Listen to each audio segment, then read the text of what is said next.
Good morning, everybody. How's it going? Woo, Jarrett, we love you, Jarrett. You're so cool. Stop it.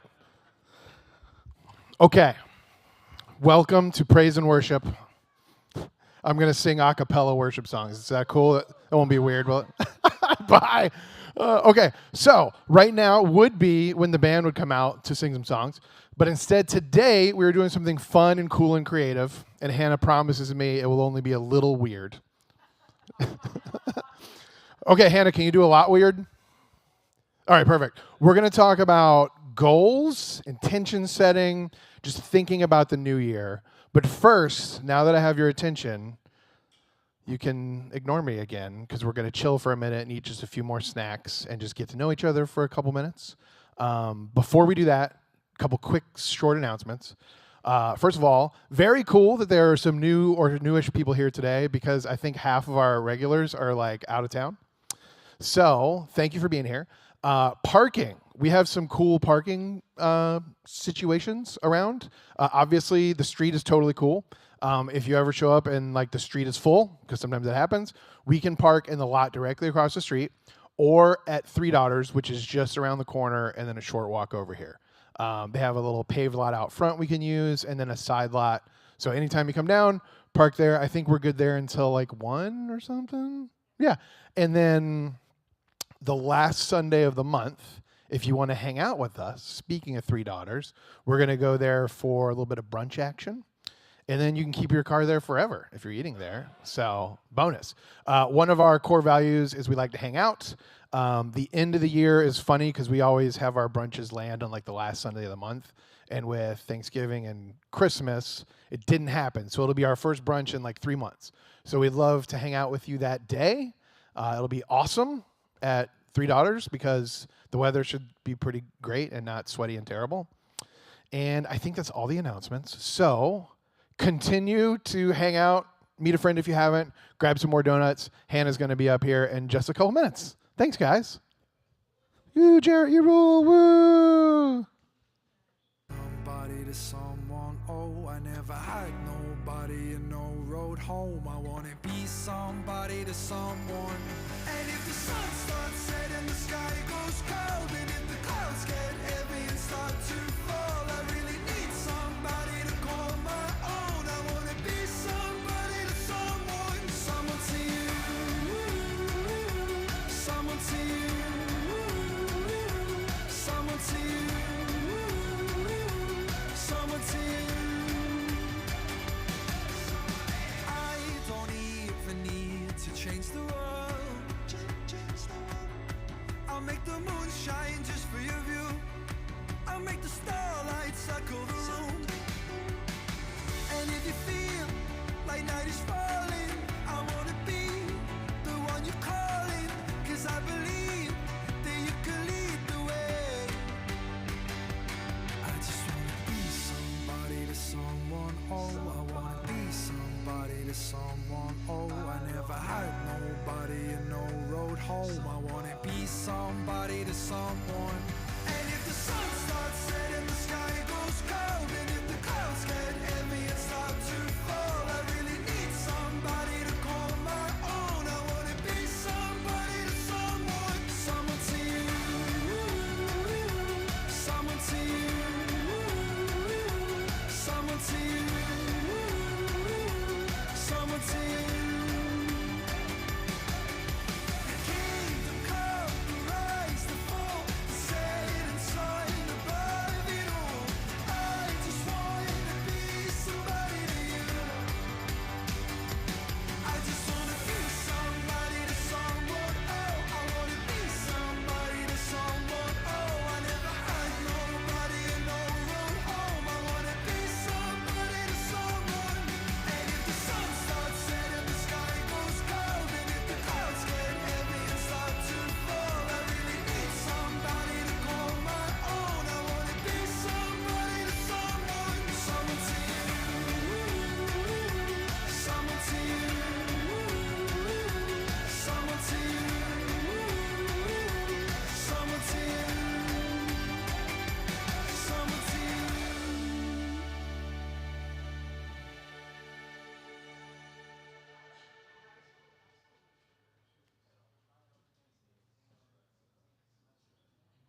Stop lollygagging, you guys. I'm just kidding. We're going to do something totally different this morning because we can. Because we're a different church and we can do whatever we want. Do you remember a couple of Sundays ago when I said New Year's resolutions are dumb? And we're not doing them, and they suck. Well, I changed my mind. So, actually, the reason I changed my mind is because I've been reflecting on why they feel so oppressive to me and so restricting and so terrible. And I think it's because as a society, and even as people of faith, we're just approaching this all wrong. Like, we tend to start January with a long list of reasons why we don't like ourselves and why we need to get better. And we need to get back on track, and we need to, like, make this year the year that we finally do the thing, whatever the thing is. And, like, we start and we're like, okay, I have a list of goals. Did you guys have goals? Did you set them? Okay, are they insane? Like, have you written them down and then looked at them and been like, I'm gonna ignore the part of my brain that's like, you're out of your mind. This is going to last for 3.7 days.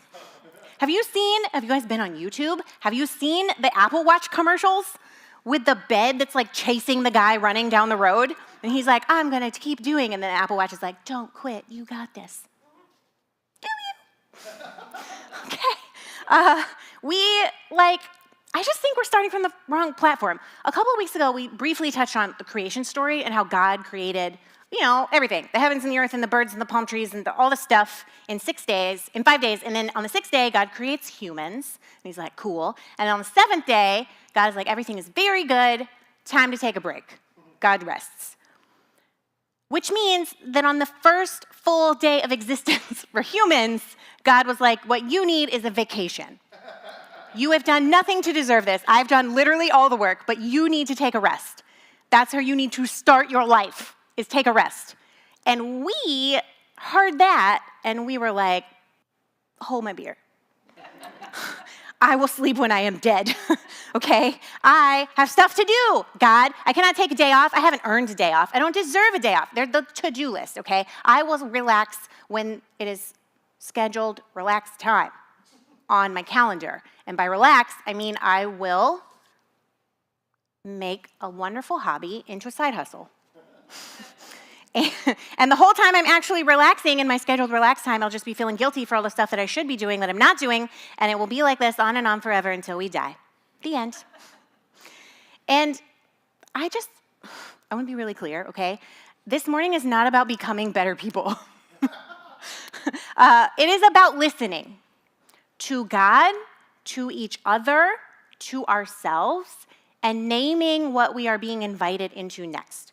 We are going to start from that place of day 7, where God already called everything good. Okay, so let's get weird. Everybody, if you can, stand up. I know, do it. I know, you hate me so much. You're gonna hate me more in a second. I want you to take the biggest stretch you can possibly take. Like if you saw a baby waking up from a nap, take that stretch that makes every person on the planet be like, ooh, big stretch. That, okay? Open your mouth as like wide as you can. Oh, I'm getting old. That hurt my jaw. You can yawn if you need to. And then take your fist and do this. And then do this. And then turn and lick your neighbor. No, I'm kidding. Don't do that. Don't do that. Sit down. Sit down. Okay. Hopefully, you're a little more awake and looser than before I told you to lick your neighbor. We are going to set some resolutions this morning, but not the normal kind that people set. Okay, we're going to set some silly resolutions. For example, my New Year's resolution is to eat more pickles. Yes, it is. It is a good one. Do you guys know we live at the same time as pickles of many varieties and not just cucumbers? One of my friends brought me pickled green beans the other day. I was like, you need to wait. It's not January 1st. I have resolutions to keep. I've been asking people all week what their silly resolution is. It has not disappointed, okay? So here's a few so you can be inspired. One person said they wanted to play more board games, but not normal board games, the weird ones. I don't know what that means. but I'm here for it. Another person said they were going to unsubscribe from spam emails all year as a form of self-care.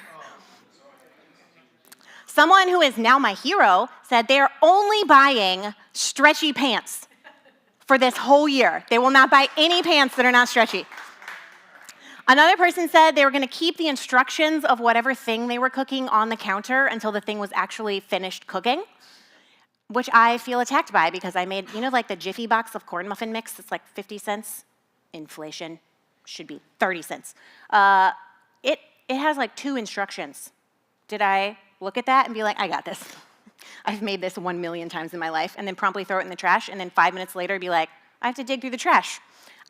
What did it need? A third a cup of milk? A half a cup? I don't know. Keep it on the counter. Here's a few more food-related ones. People like food. Eat tacos in every city they visit. Make 1 fancy cake per month and eat it with their friends. I don't know what a fancy cake is, but I want to be their friend. Host a tiny feast where all the foods are tiny. Like quail eggs instead of regular eggs, or like pigs in a blanket instead of hot dogs.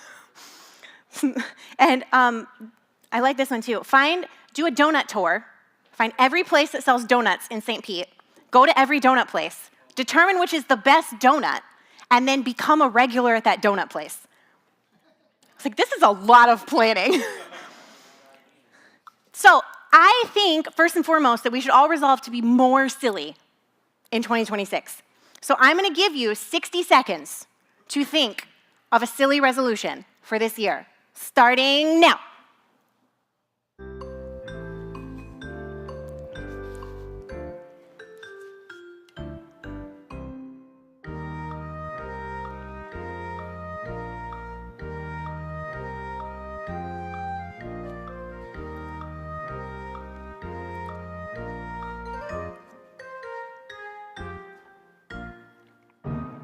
Some of you are overthinking this, I can tell.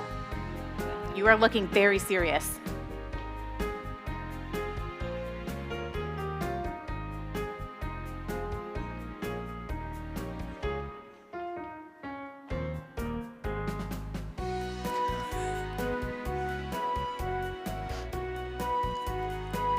Has it been 60 seconds? It's enough. The end. Okay, does anyone think of something? Tell me. Nobody thought of any All right. I'll be the sacrificial. I resolve to every time Smokey or Squeaky enters the room, those are my cats, to if I am wearing a hat, remove the hat and bounce. I have to say this again for the live stream. Gabe says anytime his cat enters the room, he's going to remove his hat and bow to them. This is amazing. Gold star, silly resolution. Anyone else come up with something silly? Yes. This is a terrible idea if any of you know Owen, our son.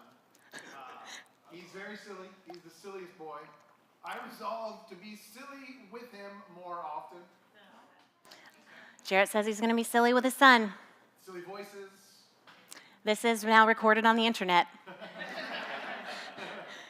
In 3 days, when he's like, no.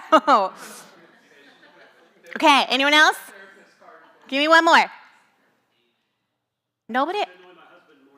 You resolved to what? Annoy him? Yes, delightful. Annoy him. Okay, does anyone else have anything you need to share? What? Did someone say something about carbs? Play cards more? Play cards? Do it. Play cards more. You guys are not silly enough. First of all, not one of you mentioned a food. The easiest way to be silly, you could be like, every time I see a movie this year, I will get popcorn. You could be like, every time I feel like I need a little treat. Maybe don't do that one. That sounds expensive. Okay, I need you to be more like silly geese for the rest of this year. Okay, our laughter is part of faith. And if you are not having a fun time in your life, you're doing it wrong. Okay? Life sucks, so we should laugh while we can. Okay? We also need more of each other. This is another thing I want more of us, more for us this year. We need more of each other. And in that spirit, I have asked 2 of our own different friends to come and share some wisdom with us this morning. First up is Stephen. If you would like to come up here, everyone clap. Be excited. In true me fashion, I like to spring things on people at the last minute. So it's not like I gave him weeks to prepare for this. I texted you a couple days ago, and I was like, hey, you want to be on stage? Here's it's cool the up here. questions. I thought of a silly thing on the way Yes. up. I'm going to make myself laugh at every conversation I have with everyone this year. Like whatever, we'll find a point to laugh, even in like the most horrible things. This will go well and not be awkward at all, No, ever. not at all. That's silly, right? It's very silly. Okay. I love it. Okay, so we're talking about intentions. We're talking about everyday faith. And so we have a few questions for you. The first question is, when you hear the word intention or resolution, what comes up for you? What happens? It changed a lot over the last couple of years. I think when I was growing up, I grew up Catholic. It's interesting how often we talk about evangelicals in this church, but Catholics are just as crazy. I mean, you're welcome to come up here and have a whole sermon where you rag on Catholics. But I remember when I was like growing up in Catholic school and stuff, like it was about your intentions had to fit in the parameters of what you aren't going to be ashamed of. And if you were like personally ashamed of something that you wanted, or you felt guilty, or you didn't feel like it was in alignment with what you were told at church, like God wasn't going to be with you for that intention. So, but the last couple of years, I've given myself the freedom to just sort of, I don't know, be in alignment with the things I want. So maybe instead of achievements, I want to be in alignment with things. Oh, I like that. That's a good perspective. I don't know. So how does your faith or your understanding of God and your relationship with God shape how you think about that, like beginnings or goals? Yeah, I mean, I think it's changed so much again. Like when I met Diff Church last summer, I had just quit my big fancy job at a digital fitness company that rhymes with Schmelaton. And it's so funny that you had a stretch, because I used to recruit all the instructors, and every time I'd hire a new instructor, I'd say, what's the most important thing for your body? And they said stretching over everything else. So if you don't ever want to work out one day, just stretch. You've worked out. That comes from the professional instructors at Schmelaton. You're welcome. But my relationship with God has helped me understand that the things that I want, or the things that I need, or the alignment that I'm looking for, like, is gonna be, I won't be doing it by myself. I won't be doing it with, potential shame, or if, I'm looking for a partner and it's a man, I'm not gonna be told that that's not gonna happen. How dare I ask for that? And the things like, I started my own theater company. That's a very hard thing to do, and some might say that's very prideful, and all the things that like come along with that. But I was tired of feeling so without God, and all the things that I was doing for a corporate perspective to make a bunch of money, I didn't feel Him with me. And I've been doing this theater thing for 8 months, and every single time I'm in rehearsal, every single time I have an audience that's coming to see a show I produced or directed or am in, the joy I feel is like, oh, wait a minute. That's God saying this is what you should be doing. So that's how He's in my life. That's beautiful. Oh, am I being cheesy? Oh no. We're here for some cheese. Okay, good. So have you ever had to let go of a goal or an intention? Ooh, mama. And yeah, I have. what did that teach you? I mean, I was talking to Jenny earlier. We're both sort of theater people. I went to fancy school in New York City right out of high school, and that was like, well, I'm going to be on Broadway, without a doubt. I mean, I got into school, and they're just going to offer me parts. Offer only, no auditions needed. My theater company is in St. Petersburg, Florida. So I had to let go of some of that stuff. But I think a lot of that is age, right? And like wisdom. You're just like, well, I can find a road to that without it being the thing I thought it was going to be when I was like 12, and still feel like, wait, the intentions are happening, and it might not be the package I thought it was going to be, but who cares? Sidebar.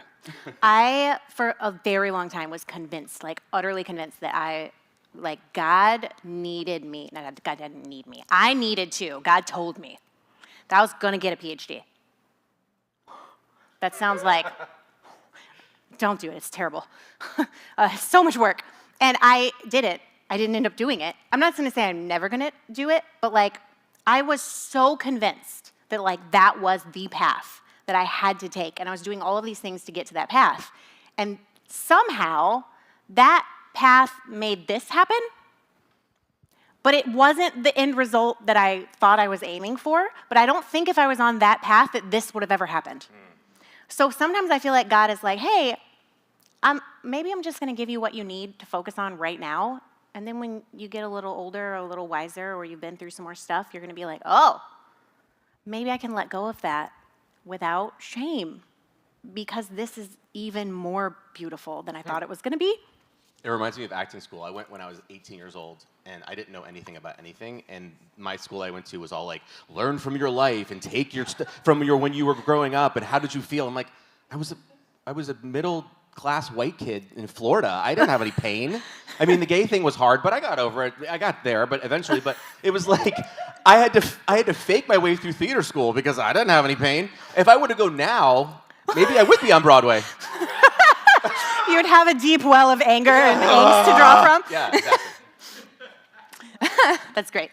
Is there a ritual or habit that helps keep you grounded throughout the year? Yeah, you have to be around people who get you. That's the only way to do it. You have to be around people who see you and get you and aren't questioning what you're doing in a negative way. Like, as soon as I stopped doing that, as soon as I started surrounding myself with people that saw me and got me, everything else seemed to just like, again, not fall into place. Everything is always hard, but like aren't doing it alone. And my whole life, I felt like I was doing everything alone. And as soon as I stopped that, it helped me stay focused when I was having really hard days. Yeah. Get some friends, people. Yeah, friends are important. Yes. If you talk to 0 people while we gave you time to talk to people, I am not going to yell at you about it, but like, you could be happier. It's hard for introverts, though. I know. You just need to find an extrovert and be near them. Then you'll meet so many people. They'll be like, oh my God, do you know this person? And then they'll just do all the talking for you. And then you can go home and de-stress later. Okay, last question. What do you have to say to somebody who feels like it's January, what's today? The 11th? What do you have to say to someone who feels like they're already behind on the year? I don't know. I mean, that's on you. I feel like the calendar and all the stuff that we, it's all such a construct, right? I mean, maybe tomorrow is the first day of the year for someone. Like, I don't know. And then I also do acts of service. Again, I started doing that a couple years ago. And then I have a podcast called Big Broadway Energy on Radio St. Pete. I'm not plugging that or anything. And I had a guest on the other day, and she runs a theater company, American Stage, here in St. Pete. And I was like, what keeps you going? You're having hard days or blah, blah, blah. And she said, theater is an act of service. And I was like, oh, it kind of is an act of service. So like if you do things that are an act of service, or go volunteer at a soup kitchen. I also volunteer at a food pantry once a week. Like, you do those little things, and all of a sudden, whatever you think you're not getting done, you're like, oh, I did that. So that's something, right? So I don't know, just like maybe a shifting it from achievement to alignment. Like, that's my new kind of mantra this year. Mm-hmm. Again, I don't know if that's going to work or not, but we'll see. Maybe this year starts tomorrow, or maybe working is not the goal. yeah. Right? Isn't that the whole point? And just before you go, I just want to say, theater is service. Your creativity, whatever you are doing, is an act of service to the world. You are bringing joy to the world. Keep doing it. Your silly little things, okay? They're important. Keep writing, keep singing, keep creating, whatever you like to do. And in fact, if your creation is like Excel spreadsheets, keep doing that. We need you. Yeah, for real. Okay? I can't do that to save my life. Like, we need what brings you joy. We need that. That is what will keep us going and sustain us. Amen. Amen. Agreed. Okay. Thank you so much. Thank you. And Hannah, thank you for this church and Jared and you all. I mean, I'm such a dork, but I met you guys at Pride last year, and I swear to God, it changed my whole outlook on Pride. It changed my whole outlook on walking down that little street by myself every year. Like, it just changed everything. So thank you. Thank you so much.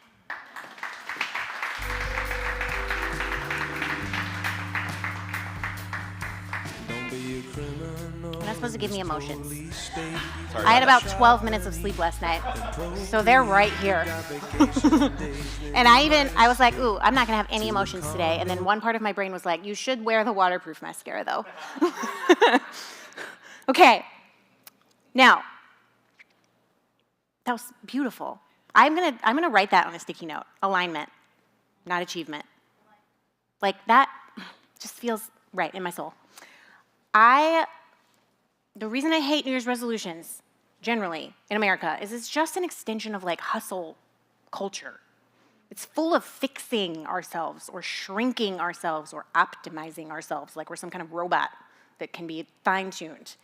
And it's full of like self-surveillance where we're like, I have to track this and I have to report this and I have to prove, and all. It's just another thing to do on top of the already usually impossible thing that we set out to do. And that whole mindset is not how we should be approaching this or ourselves as people of faith. We are not projects. We do not need to be fixed. We are children of God. We are already loved. We are already whole. We are already affirmed. We are already celebrated by God. Does that mean we have nothing that needs to be healed in our lives? Of course not. We all have junk, okay? What it means is that as we grow in wisdom and love, which is the point of a life of faith, growing in wisdom and love, is that we have to refuse to keep going back to the lie that says we are broken and bad and unworthy. And that we somehow have to fix that before anything else can fall into place. And this is like the thing that gets people the most upset at me on the internet, other than the fact that I'm a lady. But when I say we're not bad inside, like the internet Christians get real tore up about how bad we are. And they're like, you said we weren't bad.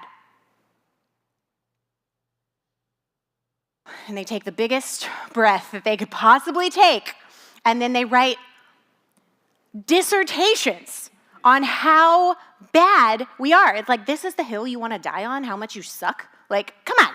Why? Why is this? This is not even, God called creation, including humans, very good, okay? And being people of faith means that we are completely reconciled to God. And we are called to exist in the space of healing and wholeness and complete goodness in the middle of everything that's already broken in the world, right? Like, do you think when you get to heaven, God is going to be like, hey, now's the time when I decide that you're good enough? No. We are called to live in that already right now and present that and live in that to the world. It is biblical, okay? Like Romans 8:1, there is therefore now no condemnation for those who are in Christ Jesus. 2 Corinthians 5:17, if anyone is in Christ, they're a new creation. Ephesians 2:10, we are God's masterpiece. Do you think God makes bad masterpieces?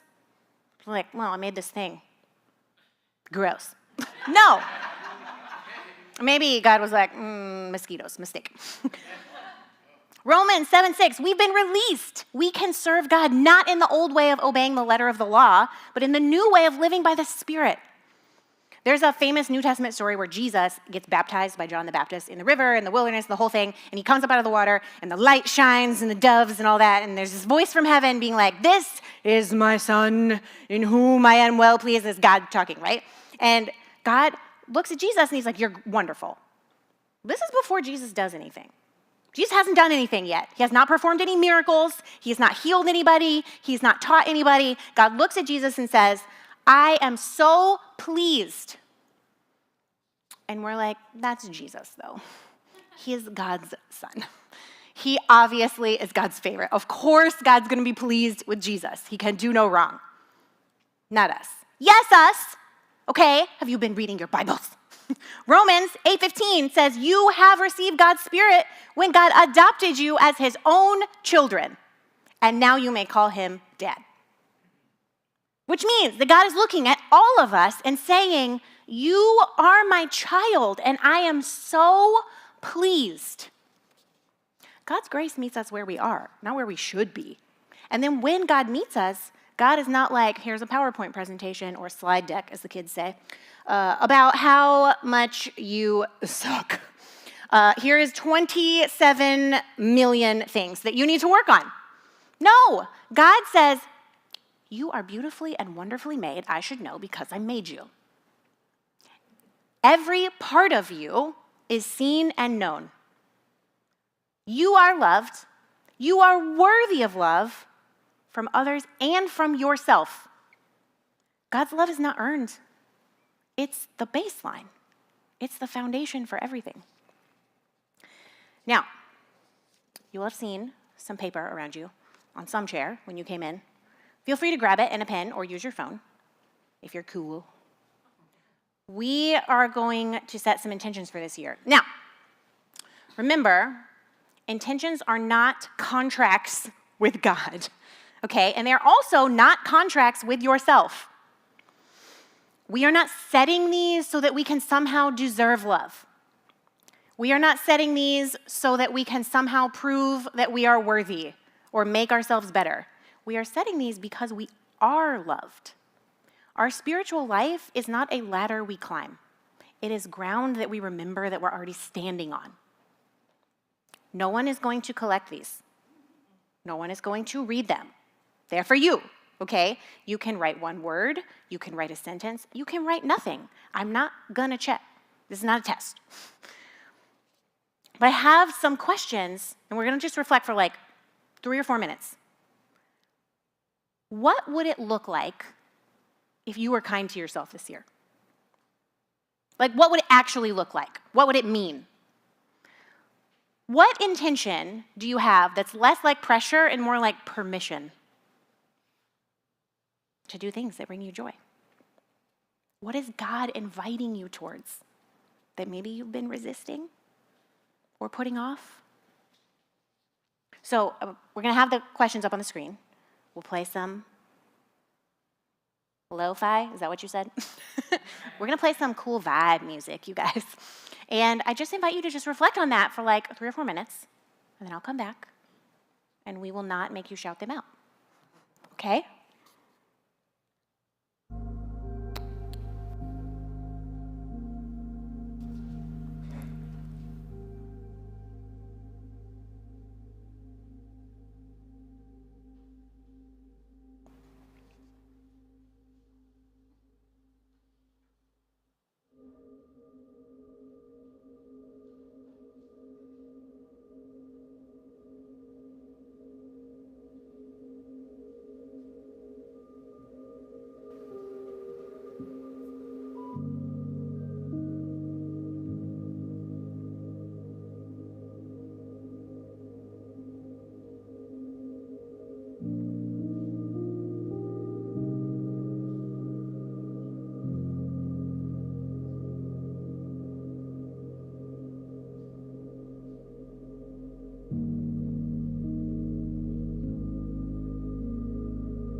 Jared just came up with that just now. He's very cool. Okay, well, I hope you're done setting intentions because now you can't for the rest of the year. This is it. You can't come up with any more goals. It was 4 minutes only. Now get the rest of your lives in order. Just kidding, obviously. We have some more wisdom to be shared with you. So I'm going to invite Ginny to come up here to talk to us for a moment about limits and seasons of life and trust. I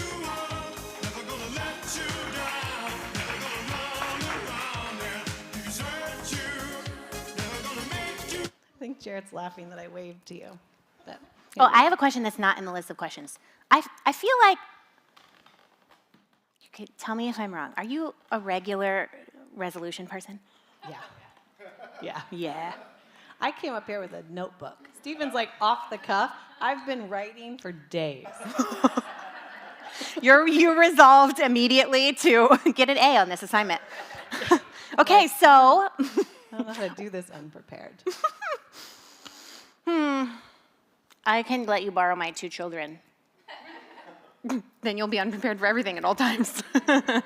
What season of life do you feel like you're in right now? Okay, so my answer is no.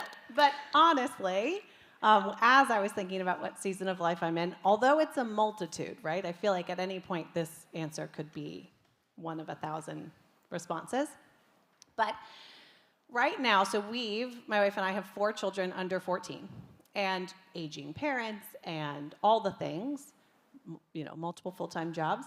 I feel like we're in a season of high influence and high intentionality. So my influence over those around me and those that are immediately within my vicinity at all time is very high. I feel like we live with sponges that can and do absorb everything that we think and say, and it's not the polished, social media post that's spell checked and with a cute graphic. It's like what comes out of my mouth and then is the overflow of my heart, right? So I feel like, and they're becoming people, like adults that we're gonna put out into the world at some point, and I'm like, oh my gosh, this is kind of a lot of pressure. So I feel like I put that on myself, but it's high influence. So then therefore I try to be highly intentional, right? So I'm constantly thinking, what am I actually discussing with them? Have we read enough poetry this week? Did we pray enough? Like, I don't know. So I feel like I balance that. And then I maintain the calendar and every piece of food they put into their mouths. Like, it's a lot, right? Like you're doing the meals and I don't know. It's a lot. They just keep eating. They eat all the time. I'm responsible for it. So then I'm like, oh my God, did I give them too much sugar? Are they going to be okay? Did they drink water today? So anyway, Nope. It's a lot of intentionality because it's a lot of influence. Does that make sense? Mm-hmm. Okay, thanks. So then that's a lot. How do you balance this? How do you practice honoring your limits? Right. In a culture that rewards, the more you do, I know. the more rewards you get. You're right. And the pressure of like, you should read them X amount of poetry every know. week or they're going to be terrible adults. But also not even our culture rewards that. Like, I feel like my job genuinely rewards that. Like, I have a base salary, but then I work on commission. So I'm like, the busier that I am, the actual more dollars that are in my bank account. So I'm like, yes, there's that balance of how do I honor my limits? I think my answer is knowing my limits. I think you have to be still enough. You have to be honest enough with yourself. You have to ask what your limits are, and you have to know them. You have to listen to yourself. So knowing my limits and then being honest with others about my limits is how I honor them.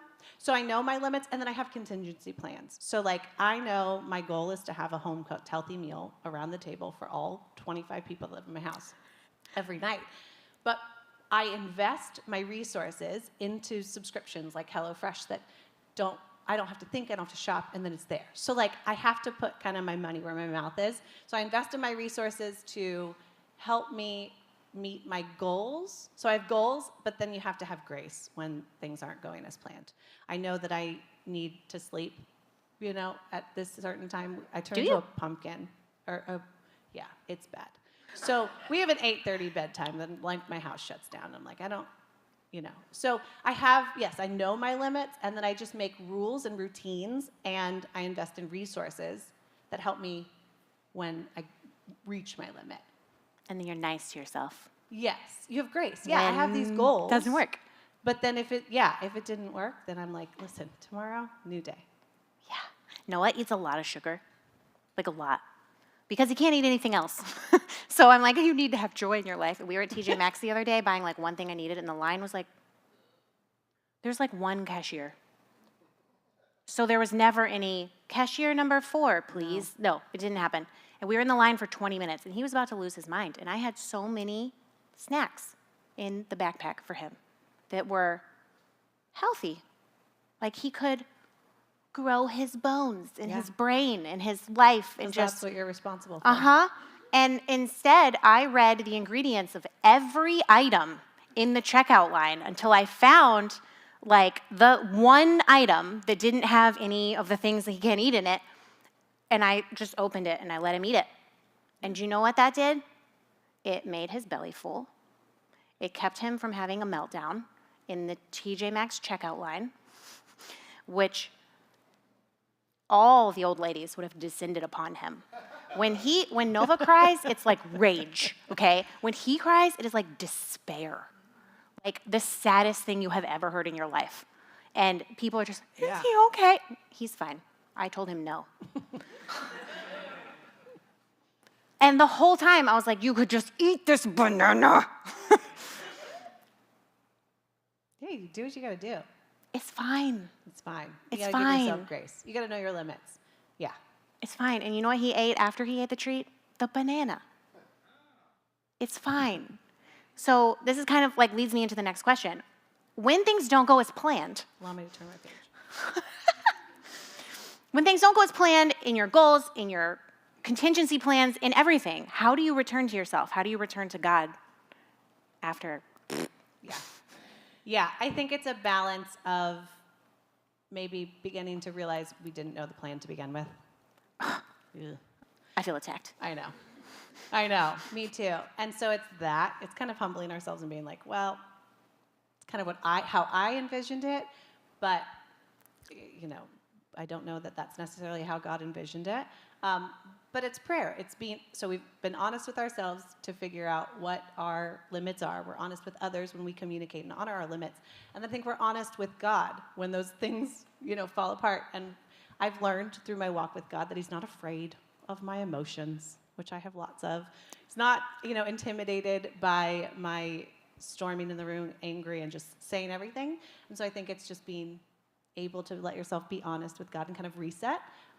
I love following the patterns of this earth that he's created as well. And there's so many verses in the Bible about new mornings and new mercies and new days. And I think that if we allow our physical bodies to reset and then our minds to reset also, we can kind of return to both ourselves and God kind of in a natural way with grace.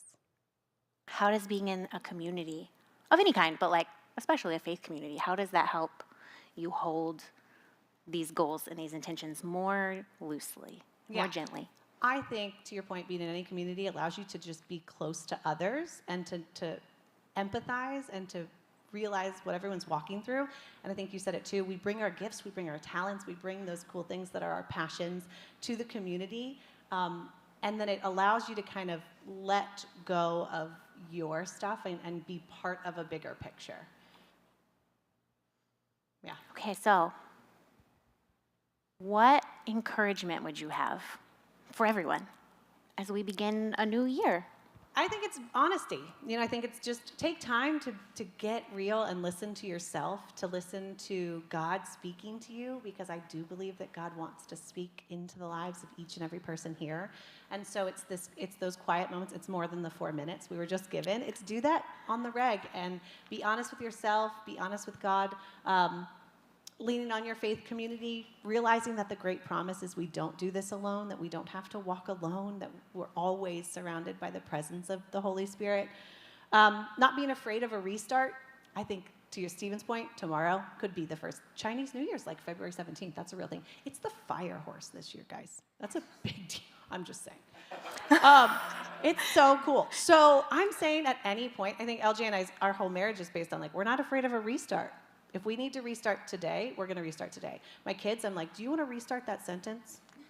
You know what I mean? Like, don't be afraid of a restart. You can restart at any point.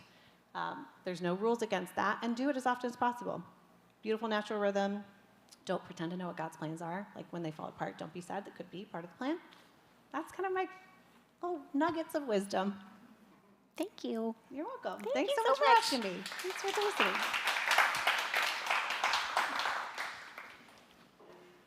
Okay. I love you guys. What I want us to take from this morning is I want you to have like a sense of freedom. Like I want you to feel a little lighter than when you walked in because you're not behind. You're not behind. You're not a project. You do not need to be optimized. You just need to lean in. You just need to learn to be as gracious with yourself as God is. And to hold your expectations with open hands, valuing them, keeping them in the forefront, but being ready and willing to let them fall so that God can put something different in your hands. I saw this poem on the internet last night at 2 a.m. when Noah was awake. And I screenshotted it, and I don't know who wrote it. So if you wrote it, you're great. Whoever you are. It's called Beware Because. It says, your value never needs to be justified. You are not valuable because you work hard, or you earn a lot, or you can jump high, or have a six-pack, or you built a business, or you're kind, or you look good in selfies, or you can sit at the piano and play Für Elise by heart. Your value has no because. You are the right quantity. You are a full cup. You are worth yourself. And that is always enough. So whatever you wrote or didn't write, if you wrote something, keep it, put it somewhere. But I have a final blessing for you as we close. So if you want to, just put your hand over your heart and close your eyes as we pray.